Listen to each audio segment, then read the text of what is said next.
අයිබෝන් දරුවනේ මම පුතාලට 8B සහ 8D පන්තිවල පුරවැසි අධ්‍යාපනය කරනවා. ඉතින් මේ මම හිතුවා මේ වීඩියෝ මගින් මේ පුතාලට මේ විෂය නිර්දේශය ආවරණය කරන්න මේ පුරවැසි අධ්‍යාපනයේ. ඉතින් අපිට මේ මාතෘකා 6ක් තියෙනවා. මේ පාසල අර මේ නිවාඩු දෙන්න කලින් සතිවලදී මේ පළවෙනි පාඩම ආවරණය කරා. පුතාලට මතක ඇති. ඉතින් මම බලාපොරොත්තු වෙනවා දරුවනේ මේ දෙවෙනි පාඩමේ ඉඳලා 6 වෙනි පාඩම යනකම් මේ විදිහට පුතාලත් එක්කලා මේ පාඩම් ටික කතා කරන්න. මොකද මේ Zoom තාක්ෂණයේ තියෙන මේ යම් තාක්ෂණික ගැටලු තියෙන නිසා මම හිතනවා පුතාලට මේක නැවත මේ පාඩම බලලා පැහැදිලි කරගන්න පුළුවන්. ඊළඟට මම බලාපොරොත්තු වෙනවා මේ පාඩම අවසානයේදී ගෲප් එකට දාන්න පැවරුමක් ඒක බලලා පුතාලා ඒ ලියන්න ඕනේ. මං අර මුලින්ම පටන් ගත්ත දවසේ පුතාලට කිව්වා පොත් දෙකක් තියාගන්න කියලා. එතනදී මේක කරන්න ඕනේ. ඔයාලා ප්‍රශ්න ලියනවා ඇති කියලා මං හිතනවා. මේක කරන්න ඕනේ අර මේ මගේ පොතේ ඔයාලගේ පොතේ නෙමෙයි. මම ප්‍රශ්න දෙන්න පොතේ මේ ටික අනිවාර්යයෙන්ම පුතාලා මේ දේ කරන්න ඕනේ. දරුවනේ මේ අපේ දෙවෙනි පාඩම තමයි ප්‍රජාතන්ත්‍රවාදී ජන සමාජය කියන එක. එතකොට මේ දැන් මේ මාතෘකාව අපි හරියට තේරුම් ගන්න ඕනේ මොකද්ද මේ පාඩමෙන් අපි කතා කරන්න කියන එක.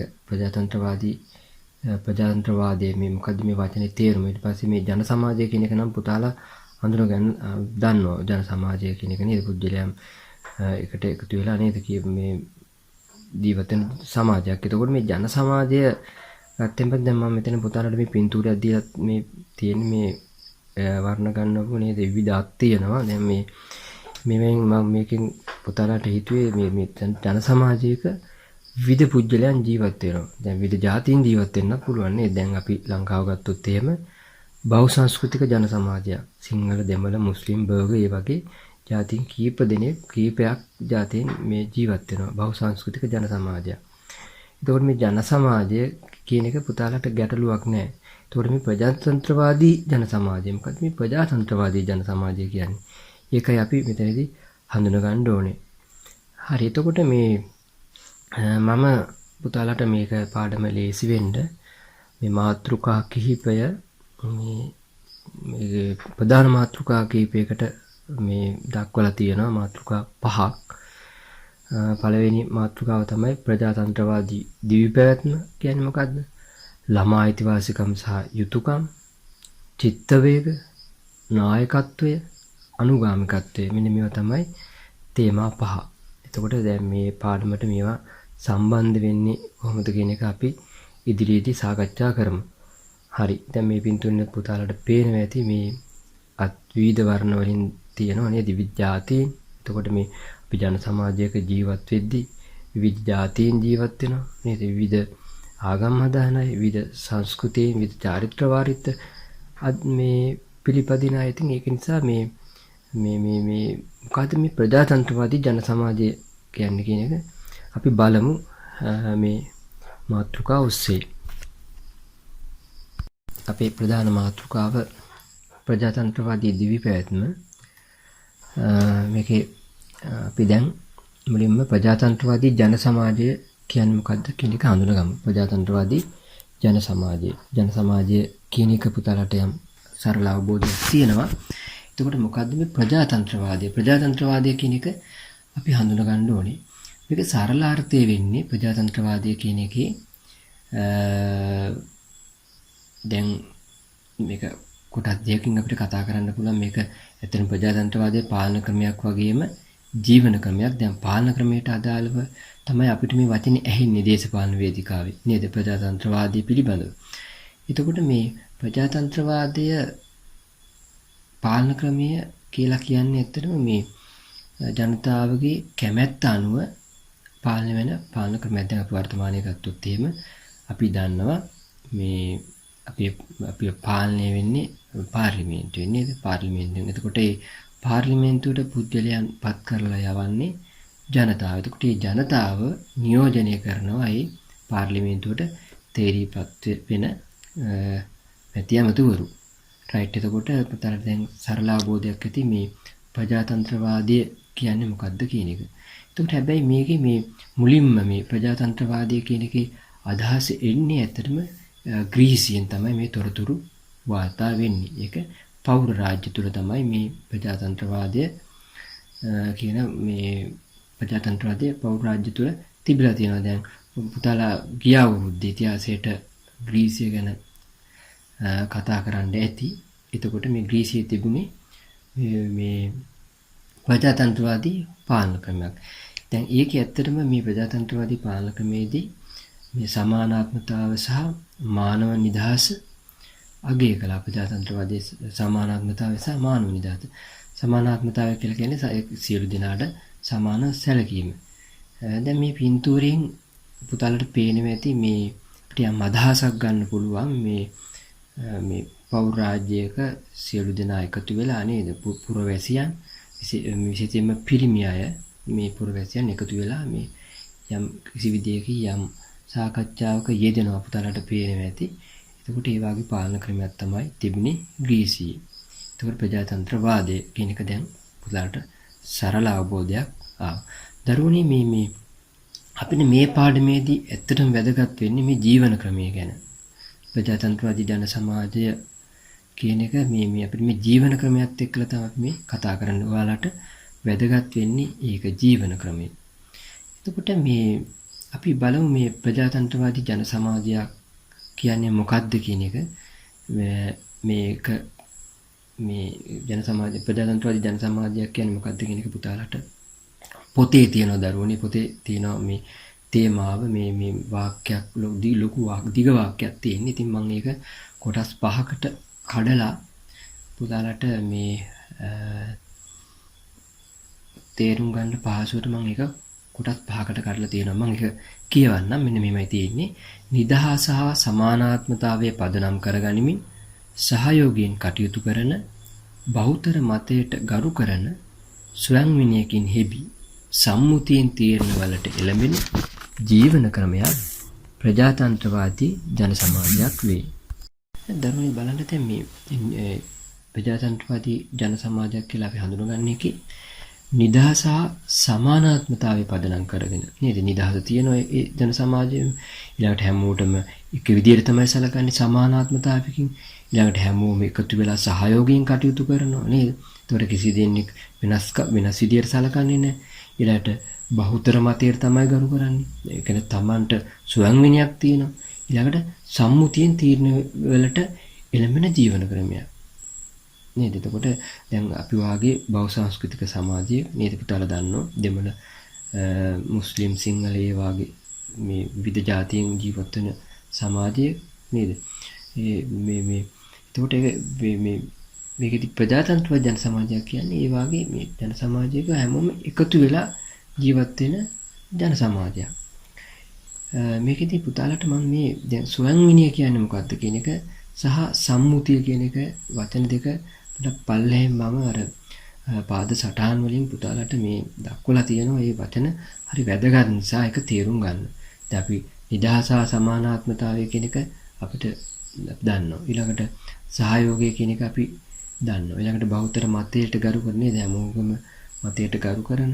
ඊළඟ ස්වයං විනය. ස්වයං විනය කියලා කියන්නේ නිශ්චිත අරමුණක් සාක්ෂාත් කරගන්න ඇති හැකියාව. ආත්ම දමනයේ අදිෂ්ඨානය කියන එක ස්වයං විනය. දැන් පුතාලට ස්වයං විනයක් තියෙන්න ඕනේ. දැන් මේ ස්වයං විනයක් තියෙන්න ඕනේ පුතාලට තියෙන අරමුණු සාක්ෂාත් කරගන්න මොන බාධක ආවත් නේද? ඉතින් අපි ඒ කරන්නේ දැන් මේ අදිෂ්ඨාන. රයිට්. එතකොට සම්මුතිය කියලා කියන්නේ ප්‍රජාවට අදහස් වූ මතයන් වල එකඟතාවය. දැන් යම් ප්‍රජාවක් ජීවත් වෙද්දී ජන සමාජයක යම් ප්‍රජාවක් ජීවත් වෙද්දී විවිධ මත ගැටුම් එන්න පුළුවන්.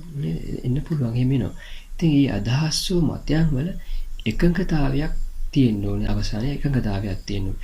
ඒ වගේ ජන සමාජයක් තමයි ප්‍රජාතන්ත්‍රවාදී ජන සමාජයක් කියලා කියන්නේ. එතකොට බලමු අපි ආයේ නිදහස හා සමානාත්මතාවයේ පදනම් වෙන්නට ඕනේ. ඊළඟට සහයෝගයෙන් කටයුතු කරන බෞද්ධ මතයට ගරු කරන ස්වයං විනයක් තියෙන සම්මුතියෙන් තීරණ වලට එළඹෙන ජීවන ක්‍රමයක්. එතකොට හොඳ ජීවන ක්‍රමයක්. හරි. එතකොට එතන අපිට පැහැදිලිව පෙනෙනවා මේ ගැටුම් නැති ජන සමාජයක් තමයි අපි මේ ප්‍රජාතන්ත්‍රවාදී ජන සමාජයක් කියලා අපි හඳුනගන්නේ. එතකොට දරුවනේ දැන් මේ වාගේ ජන සමාජයක් විනිර්මාණය වෙන්නේ නැහැ නේද? එතකොට අපේ ආකල්පවල අපේ සිතුවිලි වල ඒ වෙනස්කම් ඇති වෙන්න ඕනේ. ඉතින් මේ පාඩමින් අපි පැහැදිලි කරගන්න උත්සාහ කරන්නේ ඒ වාගේ මේ ආකල්පයක් පුතාලා තුල ඇති කරන්න තමයි අපි උත්සාහ කරන්නේ. ඉතින් ඒ සඳහා මේකේ ඉතාමත් වැදගත් මාතෘකාවක් අපි කතා කරනවා. පුතාලට අඳුන ගන්න පුළුවන් මේ ඔයාලට තියෙන අයිතිවාසිකම් මොනවද, යුතුයකම් මොනවද ඔයගොල්ලෝ තියෙන්නේ. ඊළඟට අපි මේ සමාජයේ ජීවත් වෙද්දී විවිධ චිත්ත වේග පැන නගිනව නේද? විවිධ ගැටලු වලට අපි මුහුණ දෙනවා. එතකොට ඒවට කොහොමද දරුවනි මුහුණ දෙන්නේ? ඊළඟට අපි මේ වාගේ ජන සමාජයක ජීවත් වෙද්දී අපිට අවශ්‍ය කරනවා මේ නායකත්වය නේ, නායකත්ව ලක්ෂණ, නායකත්වය අපිට ඕනේ. ඊළඟට අනුගාමිකත්වය කියන්නේ මොකද්ද නේද? ඔයාලා කවදා හරි හැමෝම මේ නායකයෝ බවට පත් වෙනවා. ඉතින් ඒ නිසා මේ වගේ ජන සමාජයක අපි තියෙන මේ හැකියාවන් වර්ධනය කරගෙන ඉස්සරහට යන්නේ කොහොමද කියන එක තමයි මේ පාඩමේදී අපි කතා කරන්නේ. දැන් ඔබ හඳුනාගත්ත ප්‍රජාතන්ත්‍රවාදී ජන සමාජයක් කියන්නේ මොකක්ද කියන එක. ඉතින් මේ වාගේ මේ ජන සමාජයක් නිර්මාණය කරන්න අපිට මේ වගේ ජන සමාජයක් නිර්මාණය කරන්න අපිට ඉතාමත්ම වැදගත් ආයතන තියෙනවා. වැදගත් ආයතන තියෙනවා. ඉතින් ඊටම කුඩාම ආයතනය තමයි මේ පවුල. පවුල ඊළඟට අපි පාසල. ඉතින් මේ මාතෘකාවෙන් මම මේ පාඩමෙන් සාකච්ඡා කරන්න බලාපොරොත්තු වෙන්නේ මේ කොටසින්, මේ වීඩියෝ කොටසින් බලාපොරොත්තු වෙන්නේ පවුල සහ පාසල තුල දක්න ලැබෙන ප්‍රජාතන්ත්‍රවාදී ලක්ෂණ කියන්නේ මොනවද කියන එක. හරි. එතකොට අපි ඊළඟ අනුමාතෘකාව තමයි පවුල තුල දක්න ලැබෙන ප්‍රජාතන්ත්‍රවාදී ලක්ෂණ. ලස්සන පවුල් දෙකක් පුතාලට පේනවා ඇති මේ පින්තූරේ. ඉතින් මේ ජන සමාජයක ඉතාමත්ම වැදගත්ම කුඩාම එකකේ නේ, සමාජයක ඉතාමත්ම කුඩාම එකකේ තමයි පවුල. ඉතින් මේ පවුල් කිහිපයක් එකතු වෙලා මේ විශාල ජන සමාජයක් නිර්මාණය වෙනවා නේද? රටක් නිර්මාණය වෙනවා. එතකොට දැන් මේ පවුල් වර්ග අපිට දෙකක් හඳුනා ගන්න පුළුවන්. න්‍යෂ්ටික පවුල සහ විස්තෘත පවුල. ඉතින් මේ ගැන මම ඉතාමත් මේ වැඩිපුර සාකච්ඡා කරන්න බලාපොරොත්තු වෙන්නේ නැහැ. මොකද දරුවෝ හැමෝම මේ 7 වසරේ පූර්වවැසිවලදී මේ පවුල, මේ න්‍යෂ්ටික පවුල් සහ විස්තෘත පවුල් ගැන කතා කරලා තියෙනවා. ඉතින් පුතාලට මේ පින්තූර වලින් පේන ඇති දරුවනේ මේ න්‍යෂ්ටික පවුල කියලා අම්මා තාත්තා දරුවන් ජීවත් වෙන පවුලක්. ඊළඟට විස්තෘත පවුලක් කියලා කියන්නේ අම්මා තාත්තා සීයා ආච්චි නේ දරුවෝ, ඊළඟට නැන්දා මාමා, ඒ වගේ විශාල පවුලක්. ඉතින් අපේ පැරණි කාලයේදී ඒ වගේ පවුල් තමයි තිබුණේ. නමුත් ගොඩක් තිබුණේ වගේ පවුල්. ඉතින් වර්තමානයේ අපිට තාමත්ම අඩුයි මේ වගේ පවුල් හොයාගන්න නේ. න්‍යෂ්ටික පවුල් තමයි වැඩි. රයිට්. එතකොට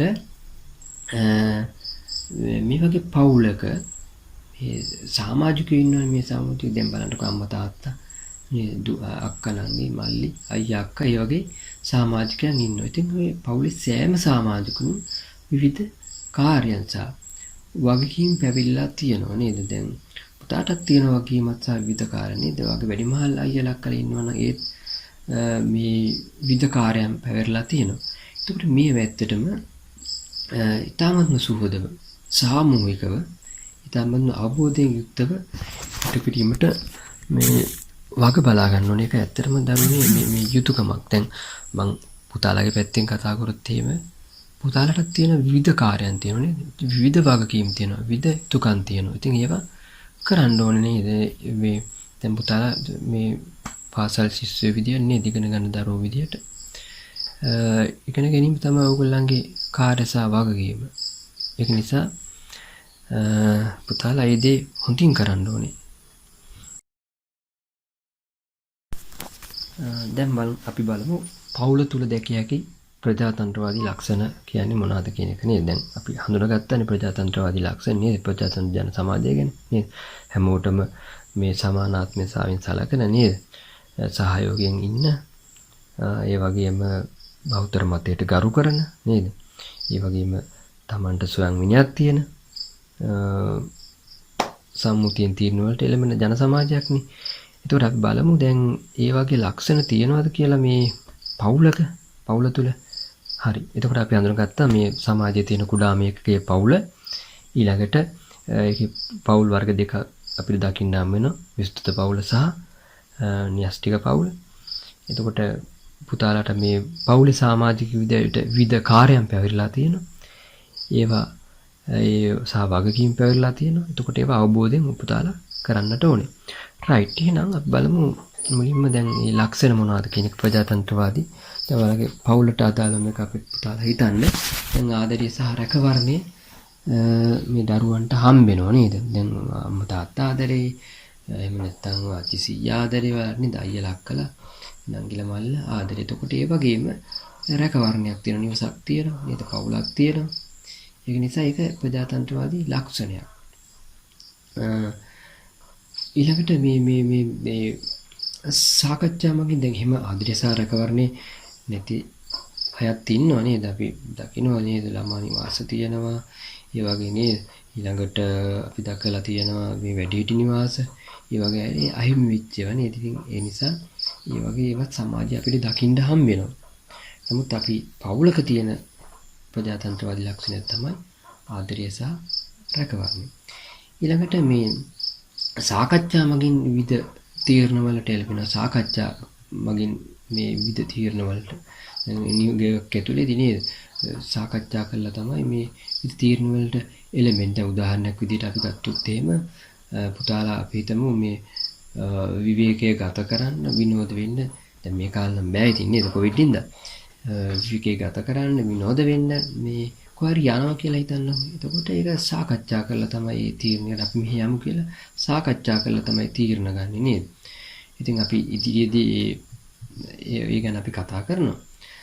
දැන් ඊළඟට මේ සාමකාමීව ගැටලු निराකරණය කර ගැනීම සාමකාමීව සහෝදර සහෝදරිය අතර නේද අම්මා තාත්තා ගැටලු ඇති වුණොත් මේ සාමකාමීව ගැටලු निराකරණය ඒක පෞල්ක දකින්න තියෙන ප්‍රජාතන්ත්‍රවාදී ලක්ෂණයක් නේද නම්‍යශීලී වෙලා.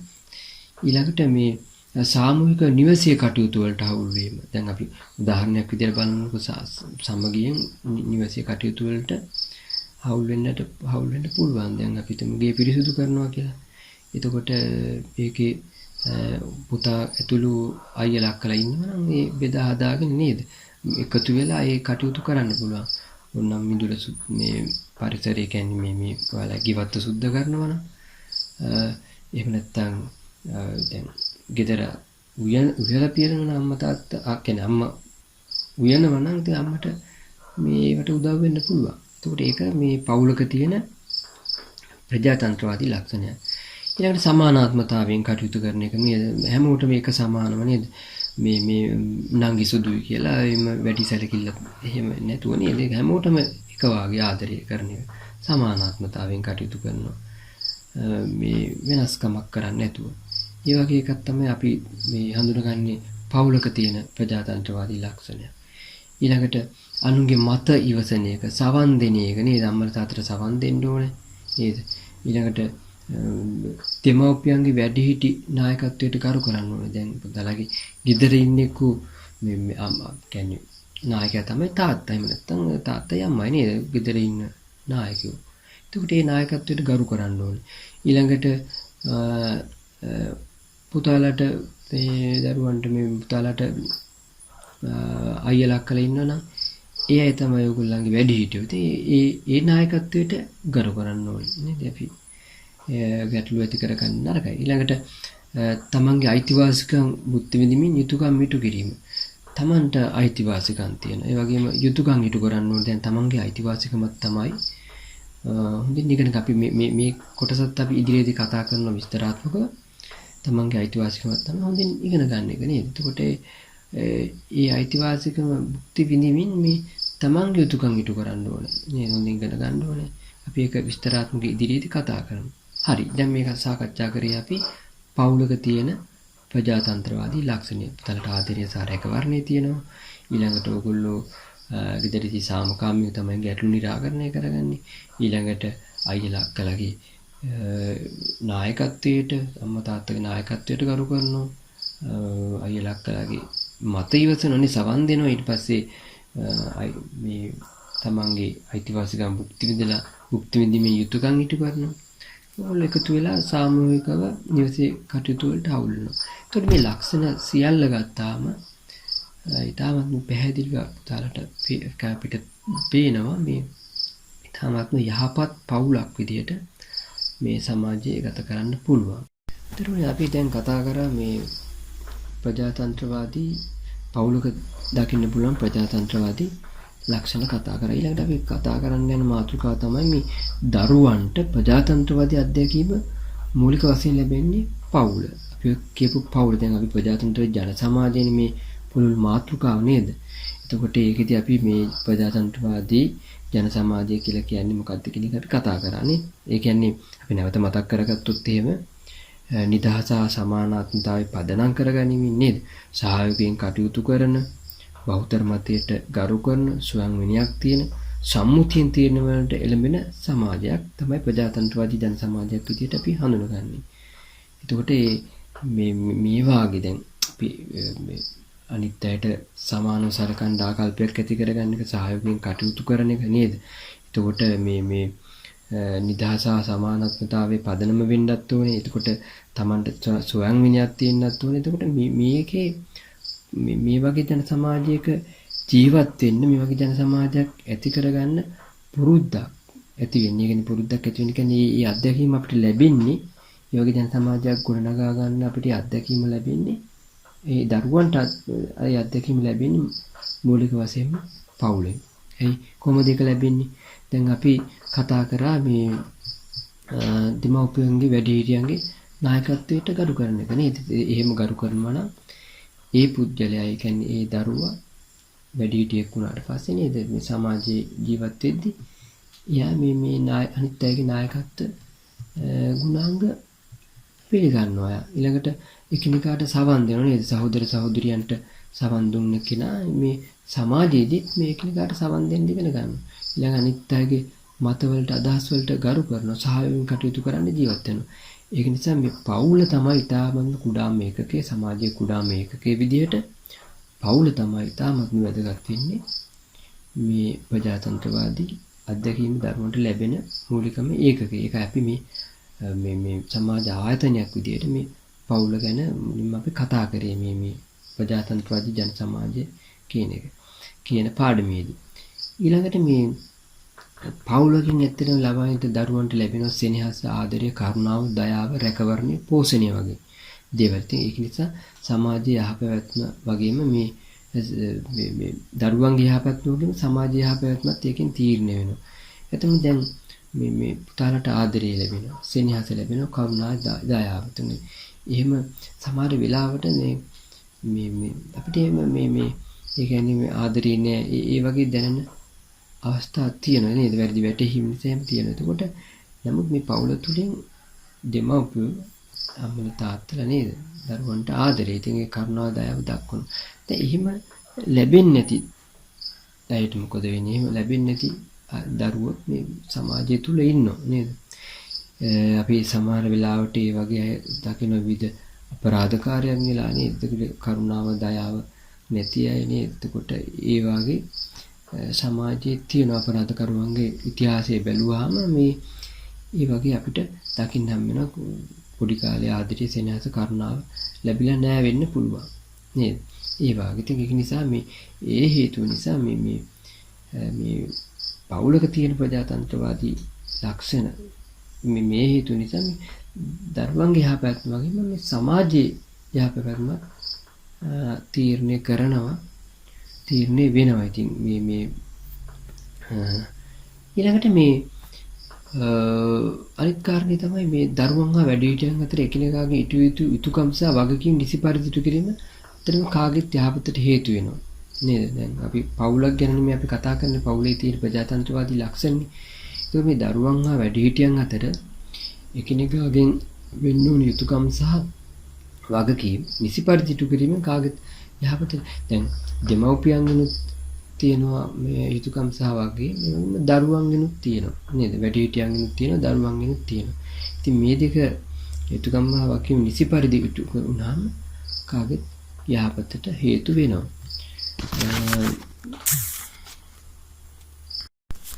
දැන් අපි මේ පවුල ගැන සාකච්ඡා කරමින් යන්නේ. එතකොට මේ පවුලේ තියෙන සමගියට ඒ වගේම පවුලේ තියෙන දියුණුවට මේ හේතු වෙනවා මේ එක්ක සාකච්ඡා කරලා තීරණ ගන්න. එතකොට මේ සාකච්ඡා කරලා තීරණ ගැනීම ඉතාමත් වැදගත් වෙනවා පවුලක් තුල. එතකොට දැන් මේක ඇත්තටම මේ පවුලේ සාමාන්‍ය කටයුතු වලින් සහ විශේෂ කටයුතු කියලා අපිට කොටස් දෙකකට හඳුනා ගන්න පුළුවන්. දැන් සාමාන්‍ය කටයුතු වලදී කියන්නේ මේ ආහාර වේල් තෝරා ගැනීම සහ සැකසීම. දැන් ගැටුමක් ඇති කරගන්න නැතුව නේද? දැන් මේ ආහාර වේල් තෝරා ගැනීම සහ හදද්දී මේ අපිට ඒක සාකච්ඡා කරලා තීරණය කරගන්න පුළුවන් නේද? අපි උදාහරණයක් විදිහට ගත්තොත් එහෙම ඔයා කරවිල කන්න අකමැති නම් අයියා කරවිල කන්න කැමති නම් නේද? එතකොට එහෙම ඉව්වහම දැන් ඒ ගැටුමක් ඇති වෙනවා. ඉතින් මේ ප්‍රධාන ආහාර වේල් තෝරාගද්දී හදද්දී නේද? ඒක සාකච්ඡා කරලා තීරණය කරනවා නම් මේ ඉවත් හරි වැදගත් මේ පවුලේ තියෙන සමගියට සහ දියුණුවට නේද? ඊළඟට මේ නිවසේ වැඩ කටයුතු සාමූහිකව ඉටු කිරීම. දැන් උතනදී සමාජලාවට ගැටුම් ඇති වෙන්න පුළුවන් නේද? අක්කා ගේ අතු ගන්නෑ නේද? අක්කා පොල් ගාලා දෙන්නේ මේ නංගි මිදුල අතු ගන්නෑ උදව් කරන්නේ කියලා ඒ වාගේ මේ යම් ගැටුම් ඇති වෙන්න පුළුවන් නේද? සමගිය බිඳෙන්න පුළුවන්. ඒ නිසා මේ ගෙදර වැඩ කරද්දිත් ඔයගොල්ලෝ මේ සාමූහිකව ඉටු කරන්න උත්සාහ කරන්න ඕනේ. උත්සාහ කරන්න මෙහෙම කරන්න ඕන. එතකොට නේද අපි ඒකනේ මේ පාඩම කතා කරන්නේ. ඊළඟට මේ නිවස පිරිසුදුව තබා ගත්තත් ඔක්කොම එකතු වෙලා නේද කරන්න පුළුවන්. ඊළඟට විවේකයේ ගත කිරීම සහ විනෝද වීම. ඒක එක්කලා සාකච්ඡා කරන්න ඕනේ. දැන් මම මෙතන පුතාලා මේ පොඩි පින්තූරයකුත් මේ දීලා තියෙන්නේ. මේ කට්ටිය එකතු වෙලා සාකච්ඡා කරලා මේ මුහුදු වෙරළකට ගිහිල්ලා මේ විනෝද වෙන අවස්ථාවක්. ඊළඟට අධ්‍යාපන කටයුතු සැලසුම් කිරීම. ඒ වගේ අවස්ථාවලදී මේ සියලු දෙනා එක් වෙලා සාකච්ඡා කරන්න ඕනේ. එතකොට ගැටුම් අඩුයි. ඊළඟට මේ විශේෂ කටයුතු වලදී මේ එක් වෙලා සාකච්ඡා කරලා තීරණ ගත්තොත් එහෙම ඒ කටයුතු වඩා සාර්ථක කරගන්න පුළුවන්. දැන් උදාහරණයක් විදිහට මේ විවිධ උත්සව කටයුතු සංවිධාන අපි හිතන්න ගෙදර දානයක් තියෙනවා කියලා නේද? විවිධ මොකක් හරි උත්සවයක් තියෙනවා කියලා. එතකොට ඒවා සාකච්ඡා කරලා තමයි තීරණ කරන්න. නැත්නම් ගැටුම් ඇති වෙන්න පුළුවන්. ඊළඟට ඉඩමක්, නිවසක්, වාහනයක් මිලදී ගැනීම. ඊළඟට ගයක් හදද්දී නේද ගේ වෙනස් කරනවා නම් නේද? මේක එකිනෙකාට අදහස් තියෙන්න පුළුවන්. එතකොට ඒවා සාකච්ඡා කරලා මේ කරන්න ඕනේ. ඊට පස්සේ යම් කිසි විදියකින් මේ විවාහ තීරණය කිරීමේදී තමන්ගේ තනි මතයට එහෙම කැමැත්තට එහෙම මේ යම් දේවල් කියන්නේ ඒවා තීරණය කරද්දී එක්කලා සාකච්ඡා කරලා තමයි මේ කරන්න ඕනේ. එතකොට ගැටුම් ඇති වෙනවා. අපි සමාජයේ විවිධ අවස්ථාවල දකින්න එහෙම මේ විවිධ ගැටුම් ඇති වෙනවා නේද? ගැටුම් ඇති වෙන අපි දකිනවා.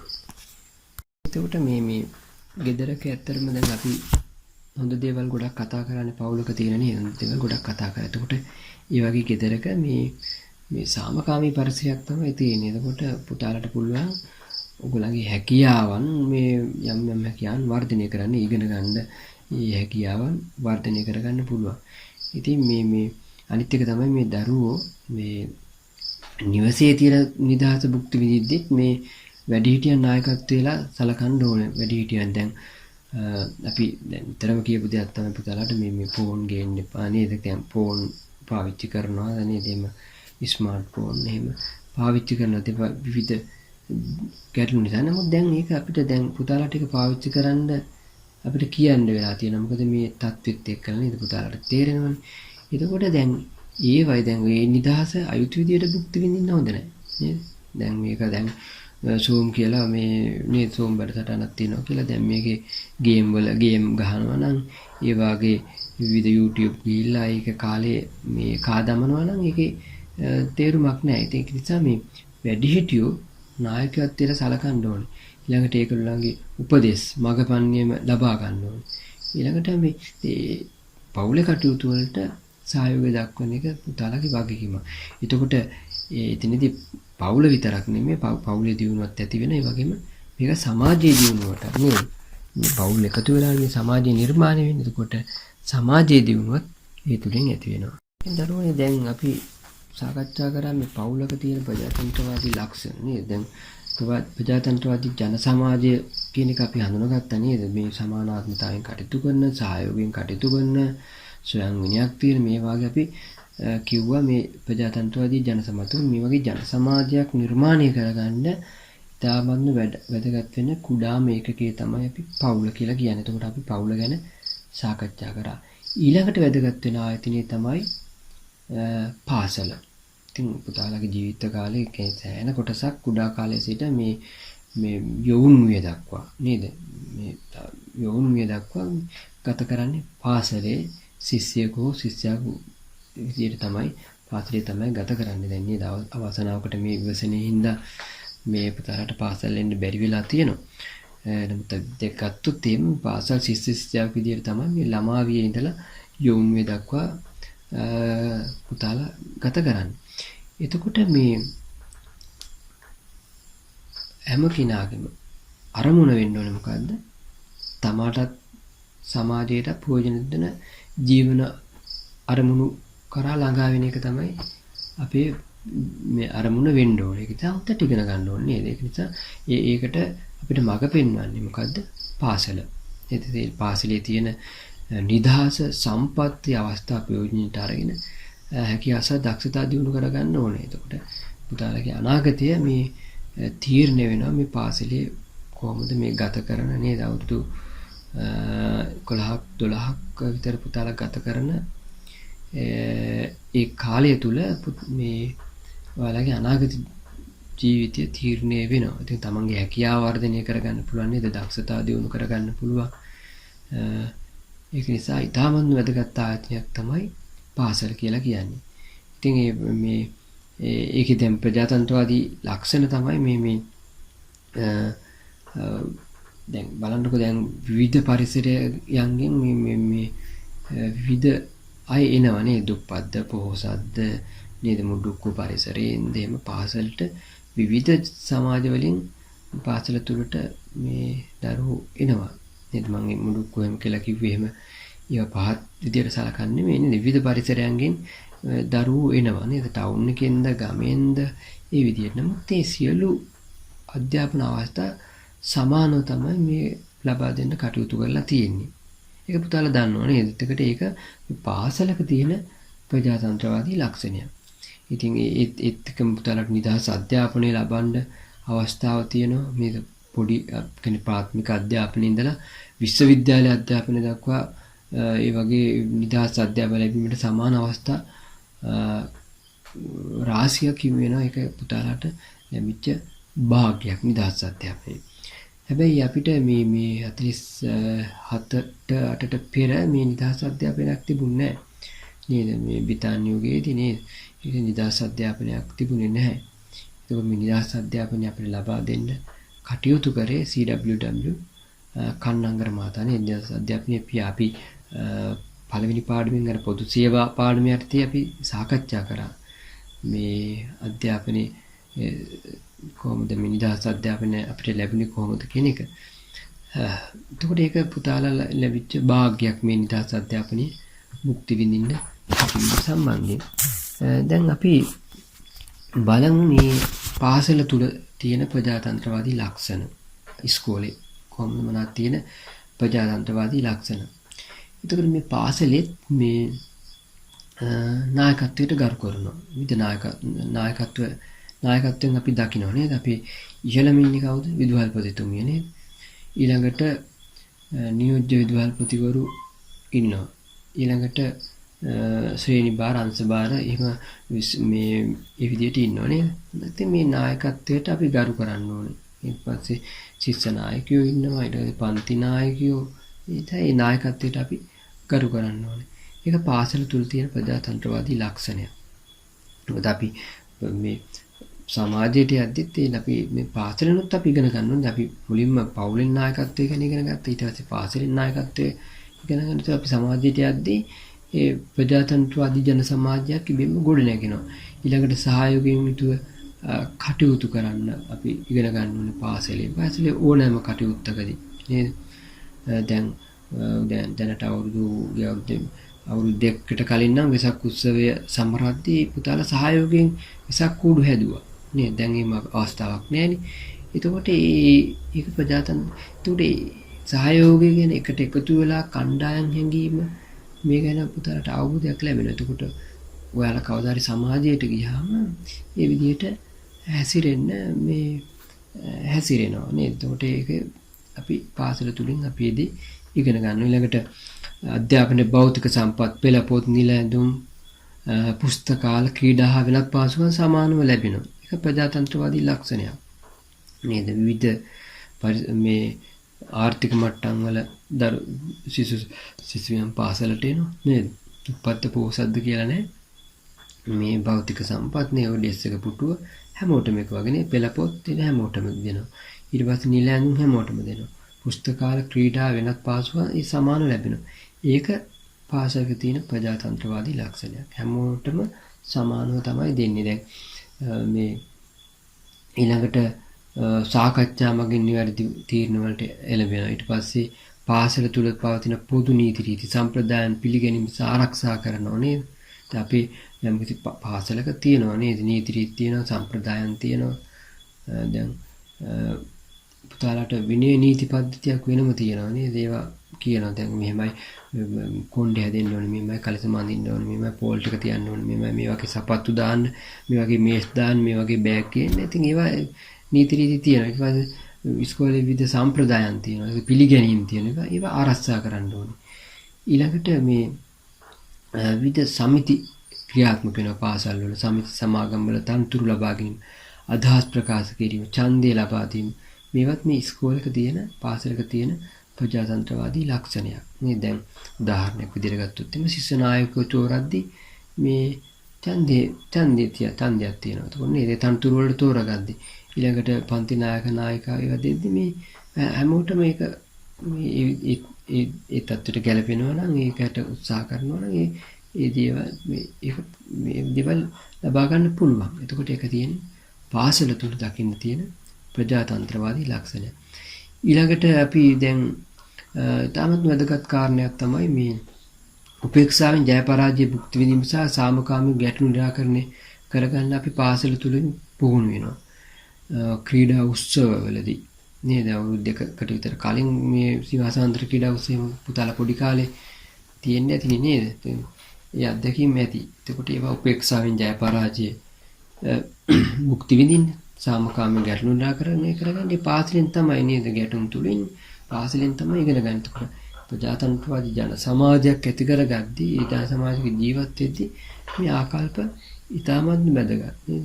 එතකොට හැමෝම සමානව සලකන්න, සහයෝගයෙන් සලකන්න අපි මේ එකට ජීවත් වෙන්න අපි ඉගෙන ගන්නවා. එතකොට ඒක නිසා මේ පාසලත් ඉතාමත් වැදගත් මේ ප්‍රජාතන්ත්‍රවාදී ජන සමාජයක් ඇති කිරීමේදී මේ සමාජ ආයතනයක් විදිහට පාසල ඉතාමත් වැදගත් වෙනවා. ඊළඟට ඉතින් දරුවනි අපි හඳුනාගත්තනේ මේ ප්‍රජාතන්ත්‍රවාදී වාදයේ මේ ජීවන ක්‍රමයක් කියලා නේද? මේ පාලන ක්‍රමයක් වගේ මේ ජීවන ක්‍රමයක් කියලා හඳුනාගත්තනේ. අපි ජීවන ක්‍රමයනේ මේ සාකච්ඡා කරමින් යන්නේ. එතකොට මේ ජීවන ක්‍රමයකට හුරු කරන්න මේ පාසල ක්‍රියාත්මක කරනවා මේ විෂය සමගාමී ක්‍රියාකාරකම්. ඒ කියන්නේ මේ උගන්වන ප්‍රධාන විෂයන් වලට අමතරව විෂය සමගාමී ක්‍රියාකාරකම් කීපයක් තියෙනවා. දැන් ඒවා ඉතාමත්ම වැදගත් උනේ. ඒ තුලින් පුතාලාගේ පෞරුෂය ඊට පස්සේ කතා කරන්න කියන්නේ සමාජයට කියලා ඉදිරියේදී කතා කරන්න කතිකත්වය ඊළඟට නායකත්වය ඒ වගේ දේවල් වර්ධනය වෙනවා. ඒක ඉතාමත්ම වැදගත් වෙන විශේෂ සමගාමී ක්‍රියාකාරකම් කිරීම. දැන් ඒව තමයි මේ සාහිත්‍ය සමිති, ආගමික සමිති, ක්‍රීඩා සමිති, විෂයානුබද්ධ සමිති ඉස්කෝලේ තියෙනවා. සාහිත්‍ය සමිති තියෙනවා, ආගමික සමිති තියෙනවා, ක්‍රීඩා සමිති තියෙනවා, විෂයානුබද්ධ සමිති තියෙනවා. දැන් සාහිත්‍ය සමිතිය නේද? ඊට පස්සේ ඒ වගේ සමිති තියෙනවා. එතකොට මේ සමිති තුලින් මොකද්ද වෙන්නේ? මේ නායකත්වය කියන දේවල් අපි ඉගෙන ගන්නවා නේ. ඉදිරිපත් වීම, කතිකත්වය මේවා වර්ධනය වෙනවා. එතකොට අපි ප්‍රජාතන්ත්‍රවාදී ජීවන ක්‍රමයක ජීවත් වෙද්දී අපිට මේ දේවල් වැදගත් වෙනවා. ඊළඟට මේ විවිධ උත්සව සංවිධානය කරනවා. ජාතික උත්සව, මේ ආගමික උත්සව, ක්‍රීඩා උත්සව, සංස්කෘතික උත්සව සංවිධානය කරනවා.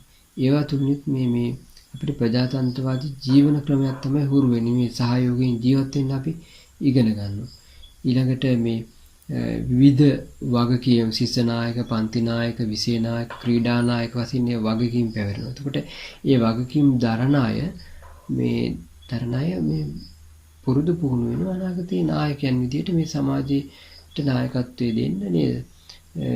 එතනදී මේ ප්‍රජාතන්ත්‍රවාදී ජීවන ක්‍රමයකට අපි හුරු වෙනවා. ඊළඟට නර්තනය, ගායනය, වාදනය, චිත්‍ර ඇඳීම, සාමාන්‍ය දැනීම, රචනා, විවාද, තරඟ සංවිධානය කිරීම සහ පැවැත්වීම.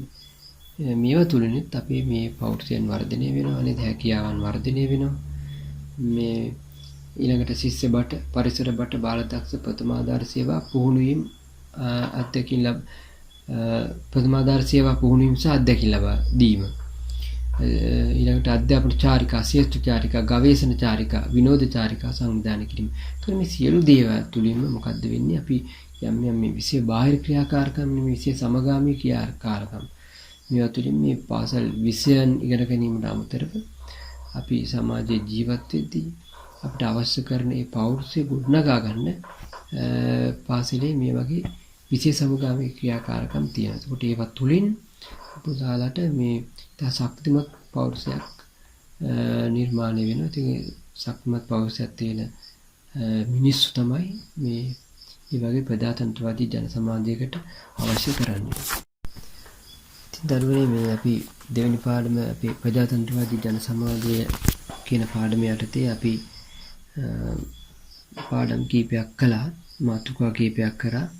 ඉදිරියේදී තව පාඩම් අපිට කරන්න තියෙනවා. දැන් අපි නැවත මතක් කරගත්තොත් එහෙම අපි කරපු මාතෘකා මම පුතාලට කිව්වා තේමාවල් 5ක් යටතේ තමයි අපි ප්‍රජාතන්ත්‍රවාදී ජන සමාජය කියන පාඩම සාකච්ඡා කරන්නේ. එක ප්‍රජාතන්ත්‍රවාදී දිවි පැවැත්ම කියන එක. ඒතර අපි ඒක තමයි සාකච්ඡා කරේ. ඊළඟට ළමා අයිතිවාසිකම් සහ යුතුයකම්, චිත්ත වේග, නායකත්වය, අනුගාමිකත්වය. මේවා තමයි ප්‍රධාන මාතෘකා 5. එතකොට මේ ටිකෙන් අපිට මේ ප්‍රජාතන්ත්‍රවාදී ජන සමාජයක් කියන්නේ මොකක්ද කියන එක අවබෝධයක් ලබා ගන්න පුළුවන්. ඊළඟට මම පුතාලත් එක්ක සාකච්ඡා කරා මේ ප්‍රජාතන්ත්‍රවාදී ජන සමාජය හඳුනාගද්දී මේ ප්‍රජාතන්ත්‍රවාදී කියන වචනය කියන්නේ මොකක්ද කියන එක. ඒකෙදි මේක පාලන ක්‍රමයක් වගේම ජීවන ක්‍රමයක් කියලා අපි කතා කරා. පාලන ක්‍රමය කියන්නේ මොකක්ද කියන එක අපි සාකච්ඡා කරා. එතකදී මම පුතාලට කිව්වා ප්‍රජාතන්ත්‍රවාදී කියලා කියන්නේ කවුරුත් කැමති වෙන ආකාරයේ, හැමෝම කැමති වෙන ආකාරයේ නියෝජනය වෙන ආකාරයේ පාලන ක්‍රමයක් කියන එක අපි හඳුනාගත්තා.